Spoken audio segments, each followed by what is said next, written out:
சென்னையில வாழ்றீங்களா அப்படின்னா இந்த இடத்த தினமும் பார்த்திருப்பீங்க. ஆனா அதன் பெருமை முழுசா தெரிஞ்சிருக்குமா?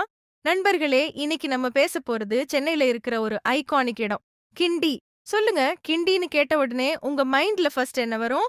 டிராஃபிக் தானே? உண்மையா சொல்லணும்னா, கிண்டி சிக்னல்ல ஒரு தடவ சிக்கிட்டா, நெக்ஸ்ட் கிரீன் சிக்னல் வரதுக்குள்ள ஒரு காஃபி குடிச்சு, 2 ஃபோன் கால் பேசி, லைஃப் கோல்ஸும் பிளான் பண்ணிடலாம் போல இருக்கும். ஆனால் கிண்டி என்பது டிராஃபிக் மட்டும் இல்ல, இது சென்னை நகரத்தோட முக்கியமான கனெக்டிங் பாயிண்ட். ஏர்போர்ட் போகணுமா? ஓஎம்ஆர் போகணுமா? ஜிஎஸ்டி ரோடு போகணுமா? சென்ட்ரல் சென்னை வரணுமா? எதுக்காக இருந்தாலும் கிண்டி வழியா தான் செல்ல வேண்டியிருக்கும். அதனால தான் தினமும் ஆயிரக்கணக்கான மக்கள் இந்த இடத்த கடந்து செல்றாங்க. இன்னொரு இன்ட்ரெஸ்டிங் விஷயம் என்ன தெரியுமா? பிஸி சிட்டியின் நடுவிலேயே கிண்டி நேஷனல் பார்க் இருக்குது.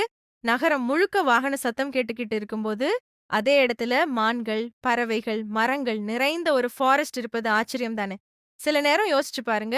கிண்டி சிக்னல்ல நம்ம வெயிட் பண்ணிக்கிட்டு இருக்கும்போது, பார்க்குக்குள்ள இருக்கிற மான்கள், இவங்க இன்னும் போகலையான்னு நெனச்சிருக்கும் போல. அதே மாதிரி Guindy race course, IT parks, educational institutions, metro station, railway station என்று எல்லாமே ஒரே இடத்துல இருப்பது இதன் தனிச்சிறப்பு. சென்னையின் வளர்ச்சியையும், வேகத்தையும், இயற்கையையும் ஒரே நேரத்தில் காட்டும் இடம் கிண்டி.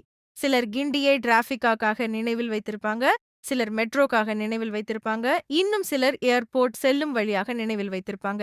ஆனால் உண்மையில் கிண்டி என்பது ஒரு சாதாரண ஏரியா இல்லை. அது சென்னையின் ஹார்ட் பீட். நகரத்தின் பல பகுதிகளை இணைக்கும் ஒரு முக்கியமான இன்ஜின். அதனால்தான் கிண்டியை கடந்து போகும் ஒவ்வொருவரும் தெரியாமலேயே சென்னையின் துடிப்பை உணர்ந்து கொண்டிருக்கிறார்கள். அப்படின்னா, உங்களுக்கு கிண்டியோட ஃபர்ஸ்ட் மெமரி என்ன? டிராஃபிக்கா? மெட்ரோவா? நேஷனல் பார்க்கா? கமெண்ட்ல சொல்லுங்க. இது உங்கள் தி சென்னை ஸ்பியர். இன்னும் பல சென்னை கதைகளுடன் மீண்டும் சந்திப்போம்.